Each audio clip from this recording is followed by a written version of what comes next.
Hey everyone, Scott here to discuss Spider-Man: Homecoming, starring Tom Holland, Michael Keaton, Zendaya, Donald Glover, Jon Favreau, Tony Revolori. Did I spell that? Did I say that right? Never mind that. Jacob Batalon, Laura Harrier, Tyne Daly, Bokeem Woodbine, Marissa Tomei, and Robert Downey Jr., and directed by John Watts.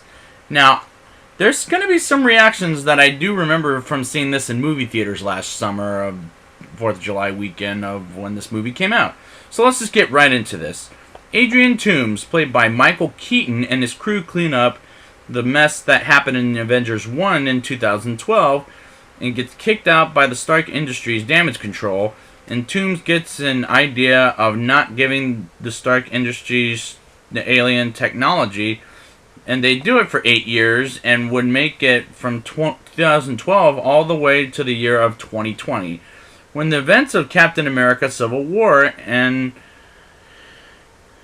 this movie take place. And I feel like the timeline is all screwed up because this came out last summer and we're in 2018 now, and that came out in 2017, and this year this movie takes place is, like I said, 2020. So yeah, the timeline's all screwed up here.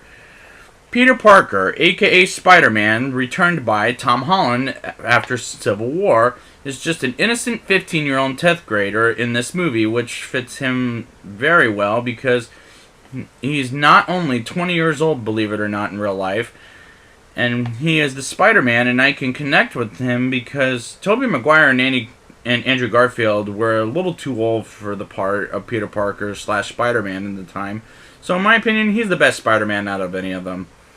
Not only do I really not like Happy Hogan, returned by Jon Favreau, because he just comes off like a whiny grandpa, but I really hate Tony Stark in this movie because they both completely phoned it in. It felt like Favreau didn't want to be here, and Downey just wanted another Marvel paycheck, which is such a bad way to show off Iron Man, and he's a bigger dick here than in Civil War. Flash Thompson, played by the Grand Budapest Hotel's Tony Revolori, did I say that right? Oh well. Is just miscasting in this movie, and I don't like that character in general, but I do like Peter's best friend Ned, played by Jacob Batalon, and Michelle, played by Disney Channel's Zendaya. Tell me if I'm wrong on that in the comments below. Which reminds me, why are they casting a bunch of Disney Channel or Nickelodeon stars? And I mean, they have a career coming, but that was the same problem I had with Pacific Rim Uprising. Bleak Streak Bop is playing while Spider-Man is saving the day, and we get a Stan Lee cameo, and he's talking to his neighbor. That was a complete crack-up. It makes me laugh every time. Ned catches Peter on the ceiling with the Lego Death Star, which I love that set, by the way. And Aunt May, returned by Marissa Tomei, comes in after Peter takes off the suit. And that scene was funny for Ned reasons, because he's the comic relief. Captain America, returned by Chris Evans, is shown on videos only, and they're also very comedic, especially the one after the credits scene, which I'll talk about at the end of the show. Peter has a crush on Liz and goes to her party with Ned because Ned announces that Peter knows Spider-Man out loud, and Peter doesn't like talking about the Stark internship that Peter has because people do not believe Peter knows Tony Stark, despite he does. Meanwhile, Spider-Man spots some alien weapons and goes after the criminals that have them until the Vulture, aka Toomes, Adrian Toomes, Michael Keaton's character otherwise, puts Peter in the water, and Stark saves him from drowning. That was a fun sequence. Peter goes to Washington, D.C. for a school trip and to spot the criminals that have the alien weapons, and Peter takes off the tracker, and Karen talks from the suit, and Karen is voiced by Jennifer Connelly, who's Paul Bettany's wife, and he plays Vision or Jarvis in these movies, and Bettany might have got his wife the job as a robot at first, or inside the robot. And I enjoy Karen in this movie for Peter's suit, and she can go to different voices and shoot many different webs, like all 576 of them. That's what I wrote down, that's what I got from the movie. Spider-Man saving the Washington Memorial or Monumentum, whatever that place is. I think it's Memorial, but And the people in there was a great fun moment, especially when Flash says, "Are you really friends with Peter Parker?" Just a crack up moment.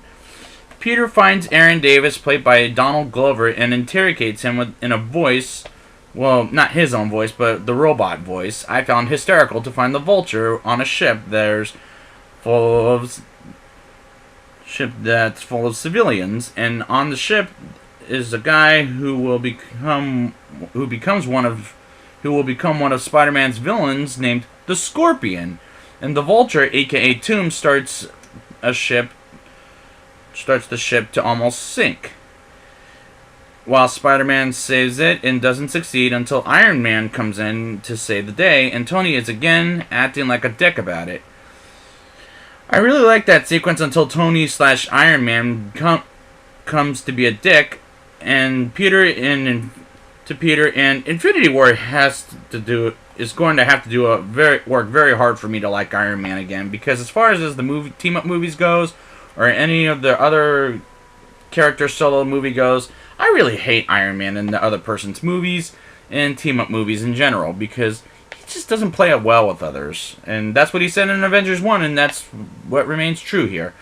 Peter asks Liz out to the homecoming dance, while Peter acts like a normal kid without his alter ego. That night on homecoming, we find out Liz's dad is Adrian Toomes, aka the Vulture. When I first saw this in theaters, I did not expect that at all, and neither did the audience I saw the movie with. Toomes finds out Peter is Spider-Man and doesn't tell Liz about the secret, and neither does Peter. And Toomes spares Peter's life until he ditches her daughter at homecoming to fight the Vulture, until he gets attacked by the Shocker. And Ned saves his life, and that was scary how Toomes knows and spares Peter, and Peter almost gets killed by the Shocker. The final battle between Spider-Man and the Vulture, when the Vulture tries to steal the Avengers things, and Spider-Man stops him, and they land on some construction, and the fight was pretty brief, with Spider-Man defeating the Vulture and tries to save him. At the same time, was a good move on the movie to have a sequel in general's eyes. Since Liz is found as the criminal's daughter, and Liz and her mother moved to Oregon, which is for the best, and we find out Michelle's last name is probably Jones? Chances are. And her initials are MJ, and she may be the next Mary Jane. But her name is Michelle, but I could be wrong. Let me know in the comment section below. Happy Hogan picks up Peter from school to take to the new Avengers Tower in upstate New York, and Tony wants Peter to become an Avenger, and Peter declines was a smart choice of the script, but the not smart choice was Tony proposing to Pepper Potts, returned by Gwyneth Paltrow, and has been holding onto the ring since 2008, when the first Iron Man came out. I didn't really like that choice. I thought when Aunt May, returned by Marissa Tomei, like I said earlier, found Peter in the Spider-Man suit, that Tony returned to Peter, and her reaction was absolutely hilarious. It was like, what the? And then it just cuts to credits. It was hilarious.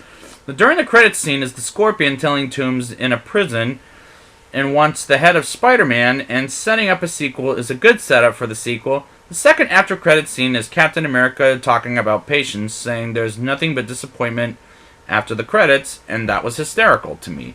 I really had a crack up out of that. Now it's time for the rating.